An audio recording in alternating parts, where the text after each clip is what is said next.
You know, getting into what happened, a vacation is a long retreat. Sometimes you gotta know when to come back to the right things, such as work, school, and life. You gotta come back to that. I'm well relaxed after this long vacation.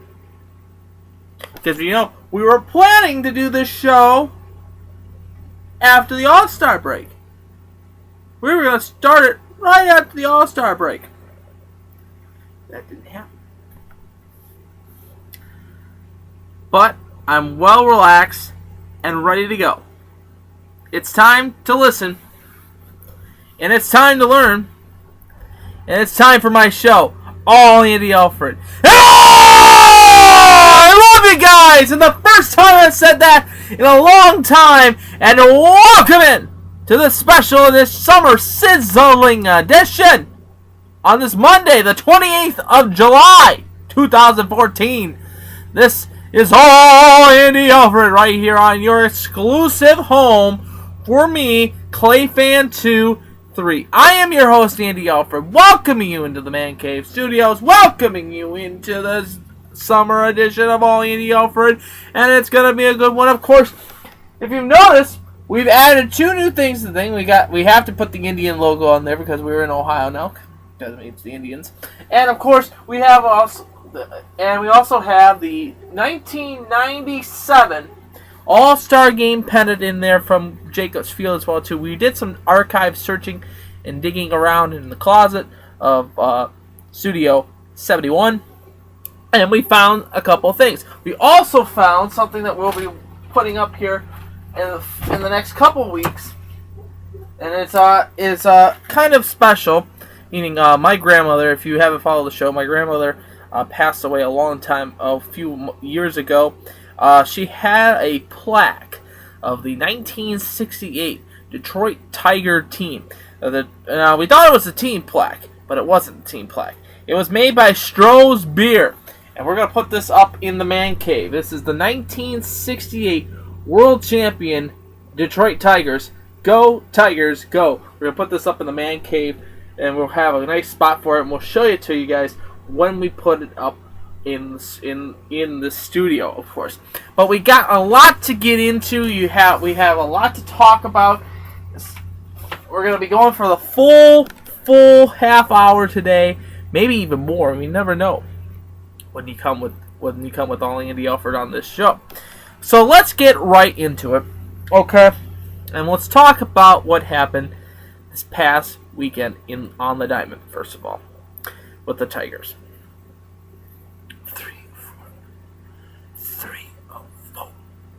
3 of 4. This proves that the rotation is still not good. We still need to go out and get somebody. In my opinion, with trade deadline looming on Wednesday, noon, you need to go out and get somebody. It isn't going to just cut it. It's not going to cut it to get what we have in the reliever. We can't get. Yes, we do need bullpen help. Okay, yes, the Tigers need bullpen help, but at the same time, we need another starting pitcher. I would cut ties with Smiley, and that's just saying it straight up. Scherzer, we need to re-sign Scherzer. He has to be re-signed.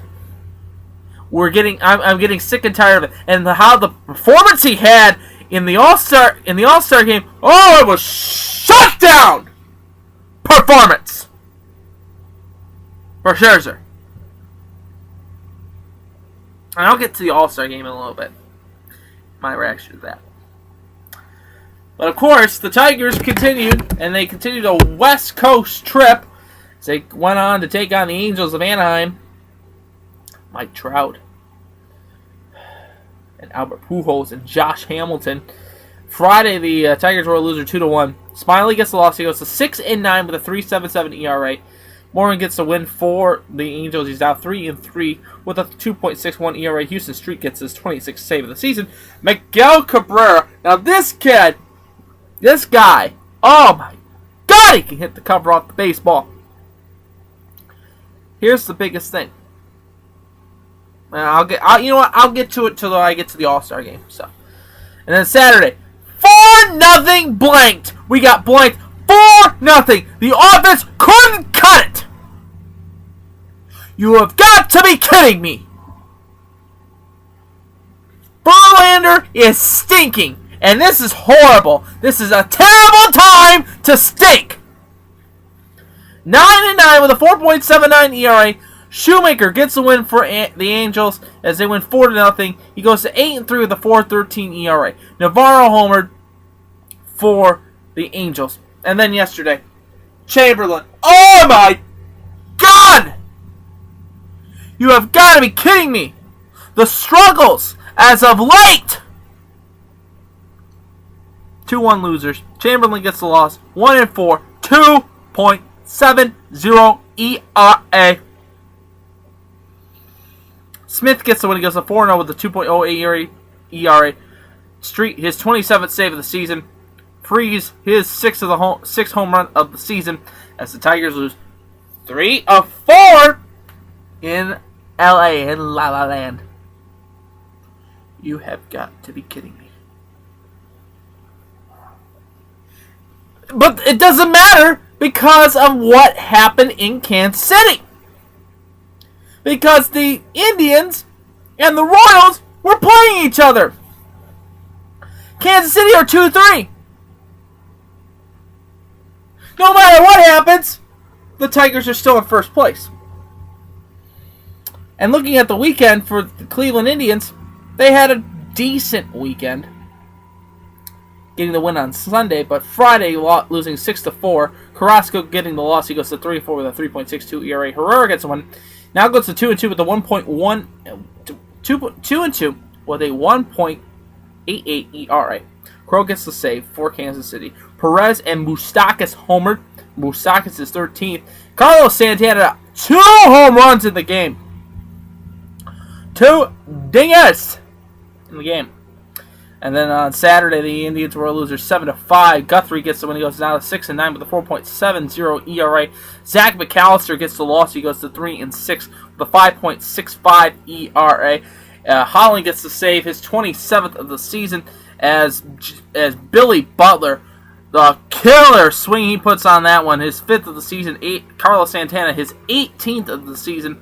And then Sunday, the Indians showed up to play. They win 10-3. Danny Salazar gets the win. He goes to 3-4 with a 4.96 ERA. Bruce Chen gets the loss. He goes to 2-3 with a 6.42 ERA. Ryan Rayburn, his 3rd home run of the season. Yan Gomes, his 14th of the season. No home runs hit for the Kansas City Royals. Now, other games in the major leagues yesterday that were surprising interest as well, too. The Dodgers were a winner 4-3 over San Francisco. Toronto 5, the Yankees 4. Washington was a winner 4-2 over the Cincinnati Reds. Philadelphia 4. Arizona 2. Boston 3. Tampa Bay 2. And I want to talk about David Ortiz really quick. Ortiz is a good hitter.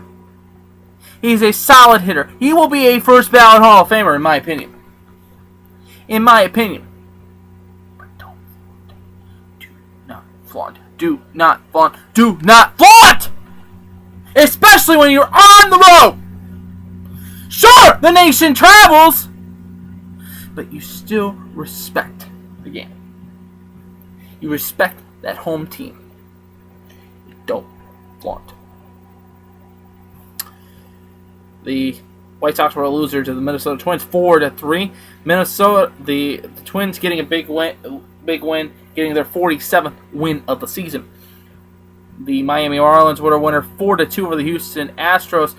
The Mets 2, the Milwaukee Brewers nothing. St. Louis getting a 1-0 victory over the Gubbies on the north side of Chicago. Baltimore 3, Seattle 2. Pittsburgh was a winner 7-5 over Colorado. And I want to talk about this really quick.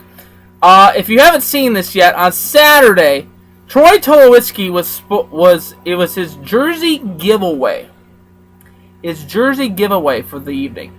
And they gave away replica jerseys to distribute to the fans to, walk around, wear them. They misspelled his name.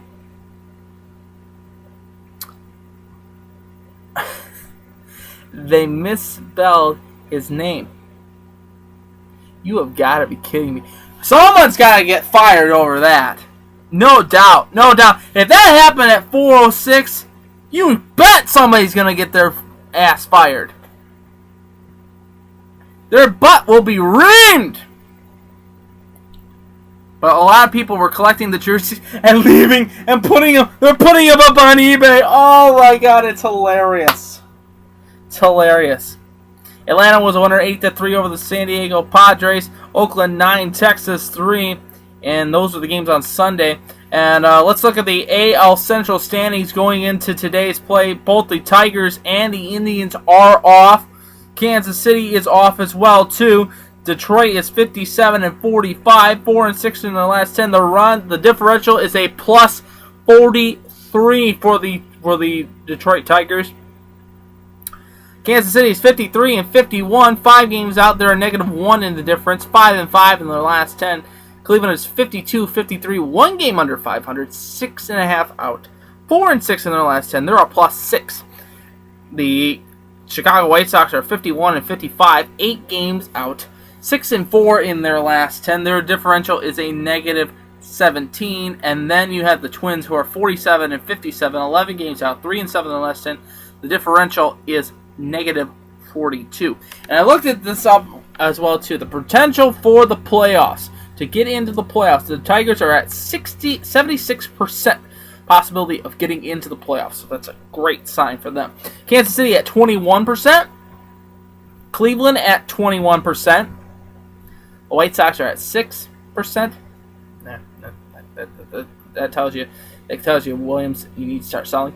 Minnesota at 1%. When is it time to cut ties with Ronnie Gardenhire? Just saying. The Hall of Fame class, of course, coming into Cooperstown. Frank Thomas, Greg Maddux, Tom Glavine, Bobby Cox, Joe Torre, Tony La Russa. Congratulations to them getting into the Hall of Fame. I love Frank Thomas's play as well too. The Big Hurt. Greg Maddux shutting it down, winning 5 consecutive Cy Young awards. Tom Glavine, the 1-2 combination of Glavine and Maddux, and then you add John Smoltz. Oh, that was a great combination, and that's what caused most of the 95 World Series to go in the favor of the Braves, the team of the '90s, and the manager of Bobby Cox as well too, running that ship, perfect.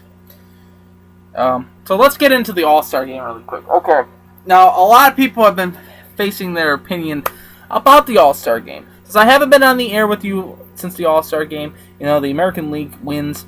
Mike Trout getting the MVP, and then Derek Jeter's last All-Star game. Here's the thing about Jeter. I like Jeter. I know there's a lot of people that are Jeter haters out there. Like to sip on the Jeter juice and the Jeter haterade. He will go down as one of the best shortstops in my lifetime. No question about it.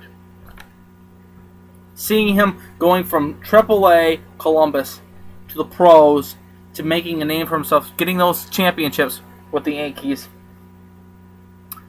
it is a true honor to watch a classy player as Derek Jeter.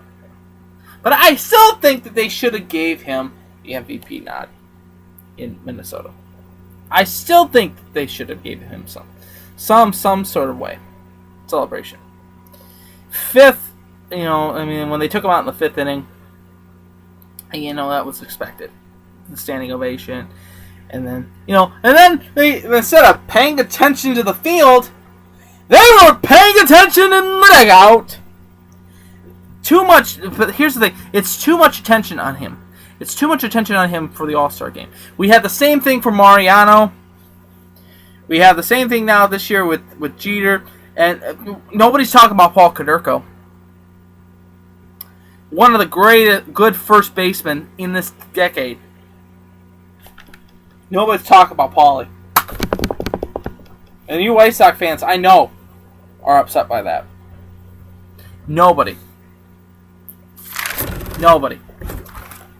I'm talking about it. They should have some respect for a great player as Paul Konerko. The great Paul Konerko.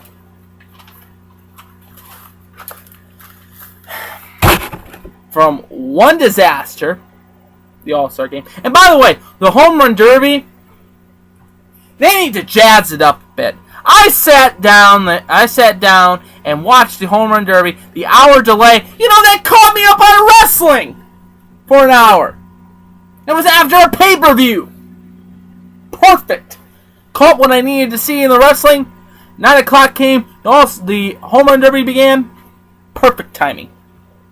The rain came in at a good time. Good time. Oh, the Mud Hens. OMG.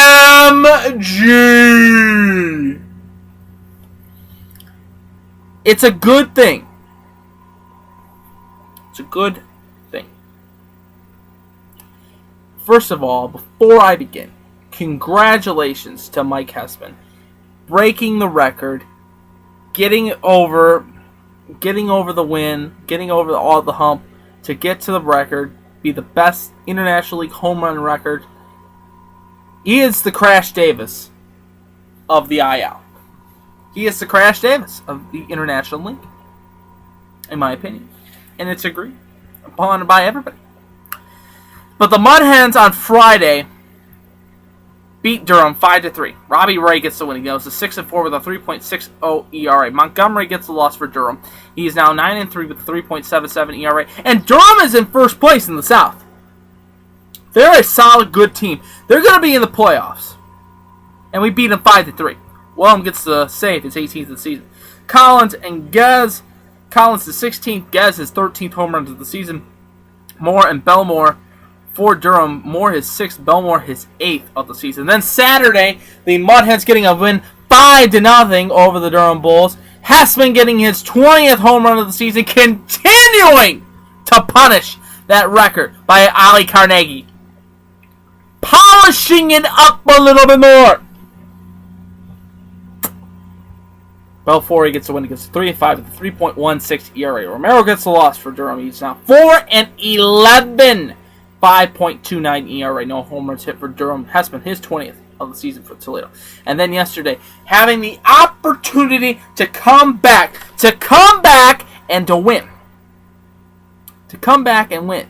And they fell short in the ninth, and they lost 11-10. Ortega gets the loss. He goes to 2-2 with a 3.33 ERA. Lebron gets the win for Durham. He's now 4-1 with a 2.11 ERA. Now listen to this. The Mud Hen parade of home runs began yesterday. Letterton his 6th. Collins his 17th. You had Pena his 3rd, and you had Mike Hessman his 21st. The home run parade began in Durham. Christen gets his 9th. Belmonte his 9th in Durham. Now tonight the Mud Hens will conclude this series. It will be Kearns on the hill for Durham. He's 7-5 with a 4.91 ERA, 7:05 start time. You listen to that game on 12:30 WCWA. The Mud Hens have not yet named a starter to tonight's opener, the concluding game of the series for the Durham Bulls. Have not yet named a starter yet for the series starting tomorrow at 406 Washington Boulevard as the Mud Hens take on the Norfolk Tides. Looking at the IL West standings, here's something interesting, and here's a nice piece of candy for this. Columbus leads the division. They are 58-52, 5.5 out. Indianapolis is 56-54, 2 games out of first place. When I last left you on this program, that was on the. Let's see here, the 29th of June. The Indianapolis Indians had a 3-game lead over Columbus. The Mud Hens were 8.5 out. They were 39-45 at last check on the program. They are now 54-56, 4 games out of first place, 5.5 in the last 10. Indianapolis is, like I said, 56-54, 2 games out, 2-8 in their last 10. Louisville is 53-57, 5 games out, 3-7 in the last 10. And I have to look at this one too as well too. Pawtucket and Rochester are tied for the wild card position. Indianapolis is 5 games out. Toledo is 7 games out. It's Monday, so we are going to take a look at the Mud Hen batting averages going into this week. Starting Monday through Sunday. We'll do it again next Monday, of course, because All Andy Alfred is back on air here on Clayfan 2-3. Welcome back into the program. Ezekiel Carrera is batting a .310, 6 home runs, 40 RBIs, 64 strikeouts. His on-base percentage is a .390. Ben Guess is batting a .243, 13 home runs, 34 RBIs, 91 strikeouts. That's your key player right there to look out for strikeouts if you're on an opposition team. 321 on-base percentage. Jordan Leonardton's batting a .221, 6 home runs, 34 RBIs, 90 strikeouts, 338 on-base percentage. Mike Hespen's batting a solid .250 average. He's doing his usual stuff. 21 home runs, 46 RBIs, 85 strikeouts, 334 on-base percentage. Collins is batting a .255, 17 home runs, 53 RBIs, 88 strikeouts, 327 on-base percentage. Pena is batting a .258, 3 home runs, 10 RBIs, 13 strikeouts, 309 batting average. Brandon Douglas is batting a .237, 3 home runs, 22 RBIs, 38 strikeouts, 305 on-base percentage. Wayne Gainer is the worst player of the week. He's batting a .197, 5 home runs, 22 RBIs, 70 strikeouts. His on-base percentage is a solid .248. Danny Worth, or a lot of the Mud Hen season ticket holders call him Danny Worthless, because that's what he is. He's batting .245, no home runs, 12 RBIs, 55 strikeouts, 337 on-base percentage. So the Mud Hens trying to finish up this series against the Durham Bulls before coming home starting tomorrow against the Norfolk Tides. Well, let's talk about some of the big signings that happened afterwards. Of course, we're going to talk about you-know-who in just a little bit. But happened that same day. Brandon Dubitsky, the Columbus Blue Jacket, signing a 6-year extension. Seeing him in Columbus probably for the rest of his career. He's a solid player. We are the fifth line. And he is a solid line player. The Jackets needed to tie him down. And they did. They did. They tied him down so much today. They gave him a good amount of money. And also today as well too, the Blue Jackets re-signing forward Dana Taro to a 1-year, 2-way contract as well too. Thomas Tatar, of course, agreeing to the Red Wings to a 3-year contract with the Red Wings, as well as Derek Brassard. Well, I love Derek. Solid player, getting that extension and not facing arbitration with the Rangers, getting that big signing as well too. Well, of course, we have to get into this. You know who is coming back. Wearing the number 23. If you don't know who I'm talking about, it's one Mr. Lebron James. LeBron James, or in the word, I'll try to do my best Cleveland voice guy from the PA announcing. LeBron James. That's my best impression of LeBron James, the guy saying LeBron James voice. Coming back to Cleveland, taking a 2-year deal, seeing him in Cleveland with the option for a third. He'll get a better contract, you know that. The TV deal is supposed to go up. But LeBron coming back to Cleveland, that gives a legitimate chance for the Cavs to make and win a championship in the NBA. And how everything just fell in between that too. Bosh staying in Miami.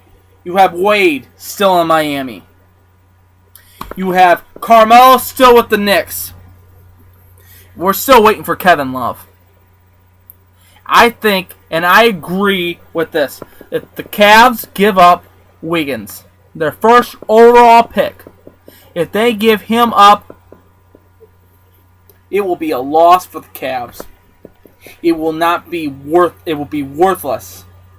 It will be worthless for the Cavs to have picked up LeBron. Because you have Kyrie, LeBron, Andy, you have Varejao, Andy Varejao. You have Bennett,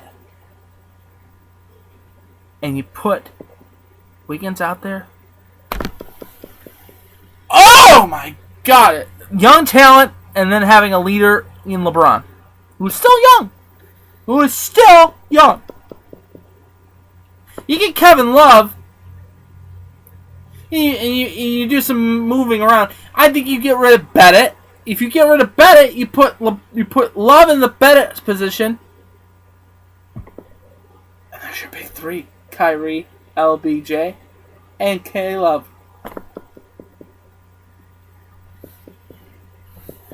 Gotta love it. So Kevin Love has to come to Cleveland. Has to. He has to.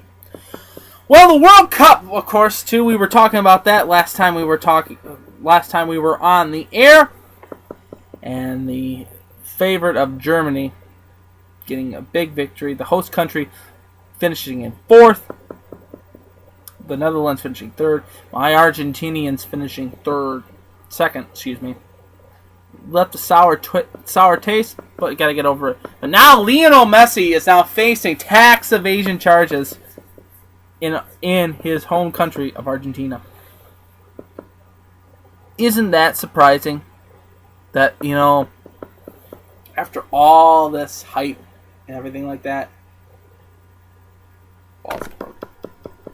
Of course, Johnny Football coming back to Cleveland. The NFL training camps have begun. Of course, the big story out of Detroit today is that Ndamukong Suh will not talk contract until after the season. I think that means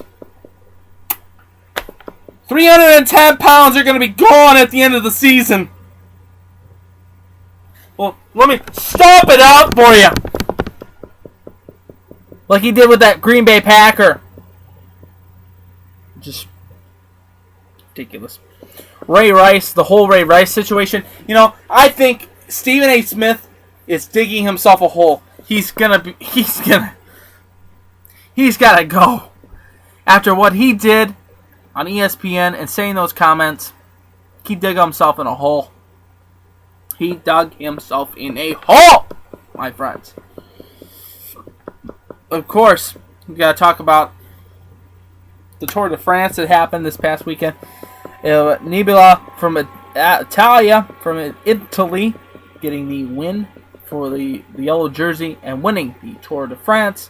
Vincenzo Nibali getting the win in the Tour de France. Of course, got to get into this a little bit. The Marathon Classic, a success in Toledo, of course, having great turnouts, great crowds.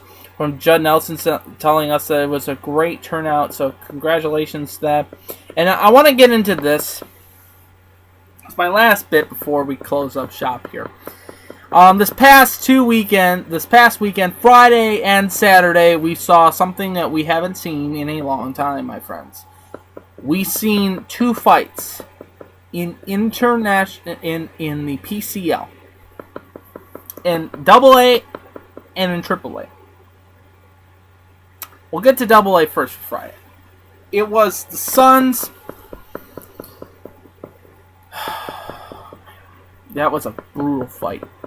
But what gets me the most was Saturday's fight. It was the Reno Aces and the Albuquerque Isotopes. Does the name Phil Nevin remind you of somebody? He is the manager of the Reno Aces. Big fight. Look it up online. We'll post a link of that fight on there. It was a huge fight between the Aces and the Isotopes. It lasted a long time. Nevin was kicked out. I've never seen Phil that agitated in his entire life. And I saw him at Fifth Third Field. And the talent that we gave him, oh! He's a horrible manager. And the Aces are a horrible team, too. Just gotta say it. What to look forward this week? Of course, we'll be doing a week full of shows. Of course, we're back on the air here in the Man Cave Studios. We'll be doing a whole bunch. Of course, the recommendations. The Mud Hens are home starting tomorrow at Fifth Third Field till Friday against the Norfolk Tides. we'll preview that series for you guys starting tomorrow on All Andy Alfred as well. Also, don't forget to get your season tickets for the Walleye. The Walleye tickets are on sale, as well as Winterfest tickets are on sale now, too. Go and call 419-725-WALL, or ToledoWalleye.com. Or you can also, at the same time, pick Mud Hen tickets, 419-725-HENS. They're on the same floor in the same area. Get your tickets now for the Walleye Festival. Of course, we got to talk about this as well, too. My good friends at Dr. Zuhari and Fisher's office on River Road in Rossford, Ohio. Dr. Z takes care of everybody that he personally sees. Every client comes through his door. He does a solid job, cleans your teeth, has Invisalign, does whitening, crown work, you name it. See Dr. Zuhari and Fisher.com for more information as well, too. And we'll post the phone number underneath this show as well, too. But that's going to wrap it up here on All Andy Alfred today on this Monday edition. Tomorrow, of course, we'll preview the Mud Hens series against the Norfolk Tides, preview the Tigers and the Indians series coming up. The Indians taking on the Mariners, the Tigers taking on the White Sox at Comerica Park. Both teams home. Baseball is back in the Northwest Ohio area starting tomorrow night. But until tomorrow, I am Andy Alfred. I hope you have a terrific evening. And of course, as always, I'm pulling for you. We're all in this together. Game of life. And to the teams behind me. And to your team that you root for at home as well.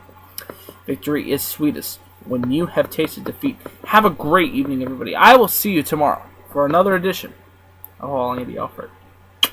It's so great to be back on the air with you guys. Right here on Clay Fan 2, 3. Love you. Talk to you tomorrow.